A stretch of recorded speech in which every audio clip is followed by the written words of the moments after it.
is a Tiger King. Now, the Tiger King is a satire. Before we move to our chapter, we should be knowing the meaning of satire.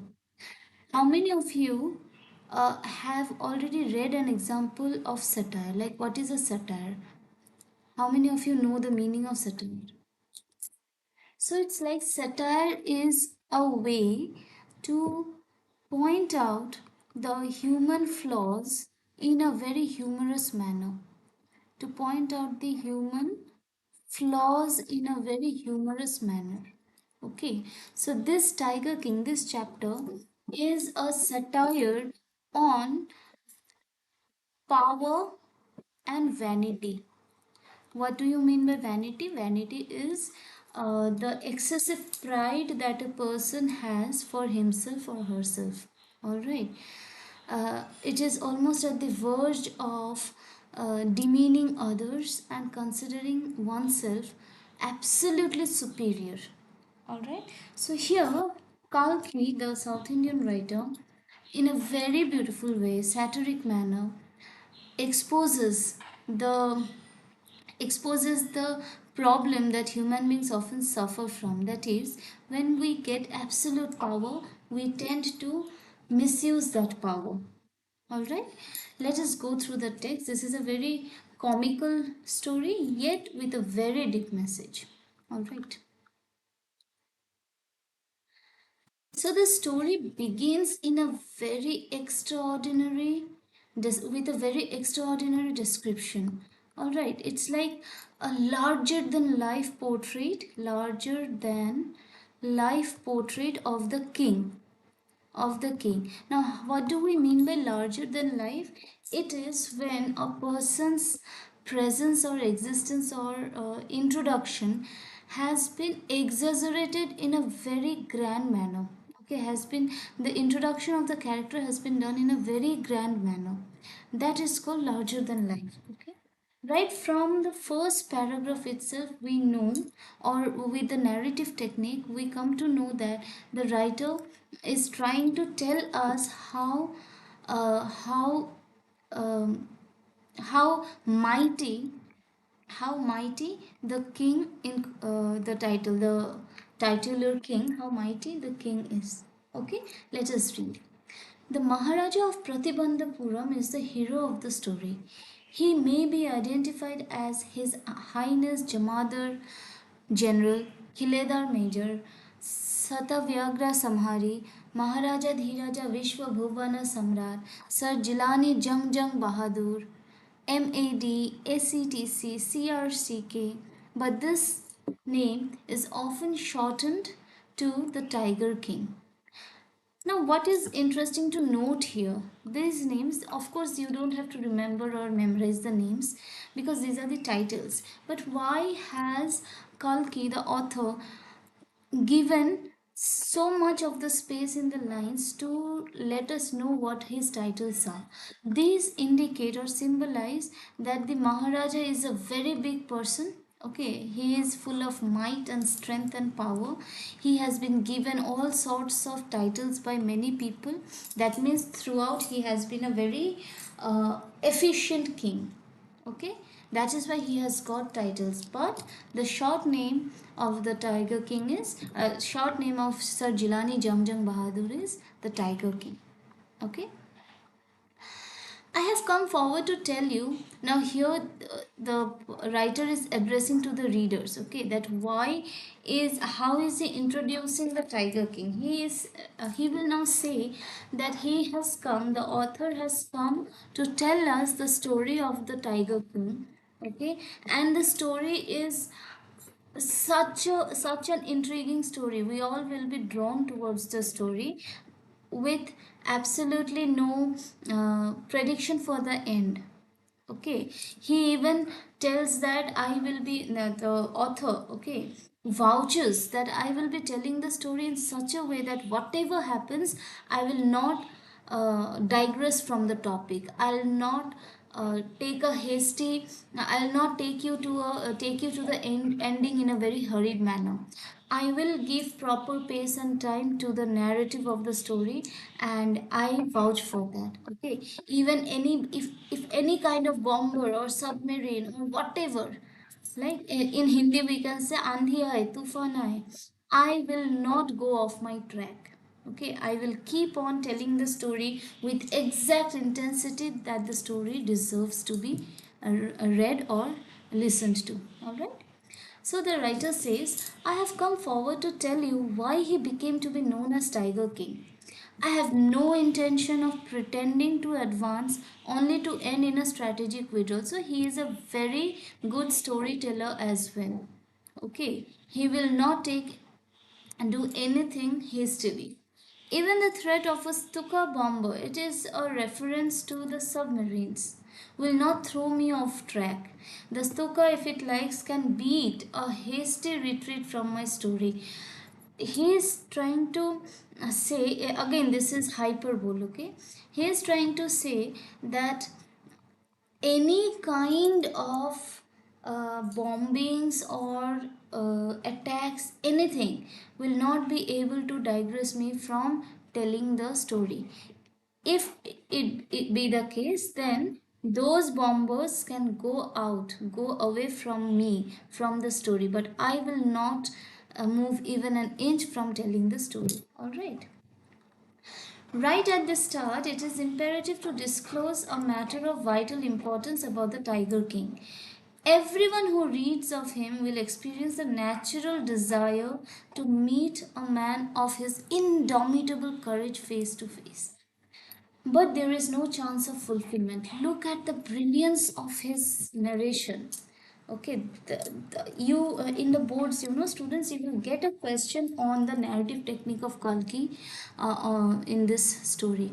So the author says very interestingly that it is very important for me to tell you about a Tiger King, a very important fact, because when I keep on telling about the Tiger King, the listener, the reader, you all uh, will be curious, will be tempted to meet this person face to face, because this person is such a courageous man, such a brave man. But let me tell you, there is no chance of fulfillment, because as Bharata said to Rama about Dasharath, the Tiger King has reached the final abode of all living creatures. In other words, the Tiger King is dead. So, he begins by introducing the Tiger King in a very hyperbolic manner. Okay, then he tells that readers will be interested and will be drawn towards meeting the Tiger King face to face, when Kalki would tell about his stories of valor and courage and might and power, etc.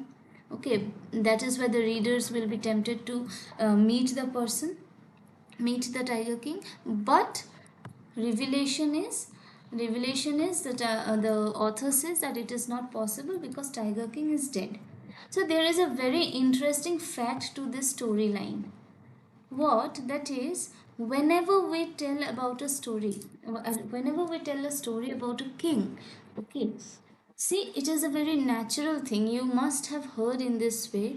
Whenever we read about a story about a king or about a very mighty person, especially royal person, the story starts from birth, then achievements, then gradually to death. Okay, there is a graph in the storytelling. First, it will begin with once upon a time there lived a king with his queen. In that way, the introduction happens, right? And then gradually we get to know of all the activities, all the battles, all the administrative decisions that the king had taken. We come to know the highest moment, the topmost moment of his life. Then in the story, we come at the end, we come to know about his death. So death never comes at the beginning.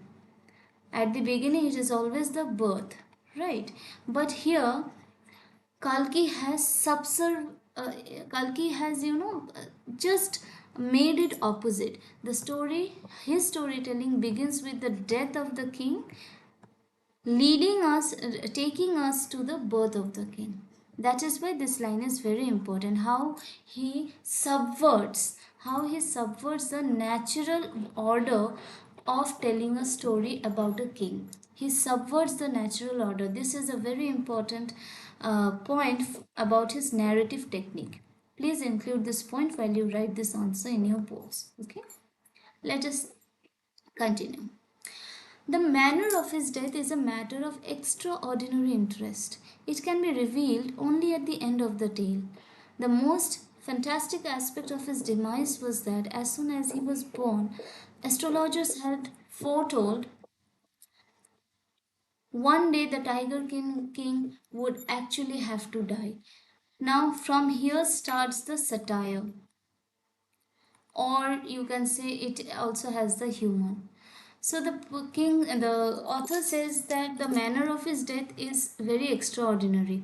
Okay, it is not a very natural way to think that a king could die in that way. But we cannot reveal the end now because that would spoil the climax, right? So he does not want to give a spoiler. Instead, he says that astrologers, the day when he was born, astrologers had made predictions that this Tiger King would actually have to die. Now, where is this satire? Because what kind of astrology is this? If the astrologer says that the Tiger King would actually have to die, so that does not sound, that does not have any meaning, right? Because every man is bound to die. What's so special about this statement? All right, that is how the entire the astrologers make their statements. So the astrologer says the child will grow up to become the warrior of warriors, hero of heroes, champion of champions. But they bit their lips and swallowed hard. When compelled to continue, the astrologers came out with it. This is a secret which should not be revealed at all, and yet we are forced to speak out. Look at the build up of the story. Okay, how the astrologer is saying that I do not want to tell this secret at all, but I am being compelled, this should not come out from my mouth. And what is that statement? The child born under this star will one day have to meet its death. Do you understand the anticlimax here? This is a great example of anticlimax. Anticlimax means it is just the opposite to what we are expecting, opposite to our expectation. So imagine a person is making predictions of her life, of my life, and after building up the after building up the suspense and tension, the astrologer says that I am confirmed that you will die one day. Now the question is, who does not know this fact? All right. And then a great miracle occurs in the place, takes place. This is a very important for your boards. What is the miracle? The miracle is the 10-day old baby, that is infant, that is the king, the 10-day-old king started speaking in a very baby voice, in a very squeaky voice. All right, see, at that moment a great miracle took place. An astonishing phrase emerged from the lips of the 10-day-old Jilani Jongjang Bahadur. Oh, wise prophets! Now, what were the words? The words were, oh, wise prophets. Everyone was, of course, very much surprised. In stupefaction means everyone was surprised with awe. They are looking at each other. From where did that squeaky voice come? Okay. Then, looking at that, this is the miracle. The 10-day-old king says again, oh, wise prophets, it is I who spoke. That means, ये मैं हूँ जिसने ये कहा. And now everyone was shocked and surprised to see a 10-day-old infant talking. Okay. So the chief astrologer took off his spectacles, gazed intently at the baby. Of course, there is this absolute shock and surprise. Okay, all those, and then he says, he challenges the astrologer to say the manner of his death. He challenges the baby, the 10-day-old Jilani Jangjang Bahadur, says that it is known to all that someday we all are supposed to die. There is no new thing in whatever you have said. It would have been great, or it could would I would have acknowledged your astrological knowledge had you told the manner of my death. If you could tell me the manner of my death, I would believe in you. Okay, that's what he says.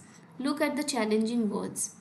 All those who are born will one day have to die. My sincere request to the students would be, when you read these lines now, when you read these lines, try to make it in a squeaky voice, that is of a baby, of a very small baby. Okay, all those who were born will one day have to die. We don't need your predictions to know that. There would be some sense in it if you could tell us the manner of that death. The royal infant uttered these words in his little squeaky voice. The chief astrologer placed his finger on his nose in wonder. A baby, barely 10 days old, opens its lips in speech. It's incredible, and it is also asking interesting questions, right? So it's incredible, it's unbelievable. Rather like the bulletins issued by the War Office than facts. Okay, it is an unbelievable thing that this 10-day-old baby is asking such intelligent questions. And what does the chief astrologer says? The chief astrologer responds to the little prince by saying, the prince was born in the hour of bull. The bull and the tiger are enemies. Therefore, death comes from the tiger. This is the prediction, main prediction that uh, that is centered around in the entire story. Okay, that the tiger will die because that the king will die because of a tiger. All right. Now, the natural response of any human being would be to be scared of the tiger, to be scared of the source of his death, the trigger of for his death, right? Everyone. So, if anybody predicts my death that you will die because of water, then I'll try to avoid water. You people have seen deep water, how what phobia does, right? Although that was psychological. If anybody tells that you have to be aware of snakes, because that's what your astrological predictions tell, then I would always be afraid of snakes, I would be avoiding snakes. But unlike the natural responses, or unlike the common people, what does the tiger king say? Let tigers beware. That means let them be aware that I am coming. Okay, look at the description. You may think that Crown Prince Jangjang Bahadur was thrown into a quake, means he would be frightened, afraid when he heard the word tiger. That was exactly, again, this is anticlimax. That was exactly, that did not happen. Okay, as soon as he heard it pronounced, the crown prince gave a deep growl that shows his bravery, his courage. He is brave, he is courageous, he is fearless. Okay, he is fearless. Terrifying words emerged from his lips. Let tigers beware. This account is only a rumor rife in Pratibandapuram, but with hindsight we may conclude it was based on some kind of truth. Kalki says that this was the rumor that had been there in the town, in the kingdom of Pratibandapuram. Okay, that this had happened. But on with hindsight, means when we go into the flashback and when we learn about his life and achievements and then eventual death, we would realize that there was some kind of truth in the astrology. Okay, we are stopping here for our part 1. In our next video we will continue with part 2. Dear students, please read the text. It is a very interesting and very comic reading. Okay, thank you.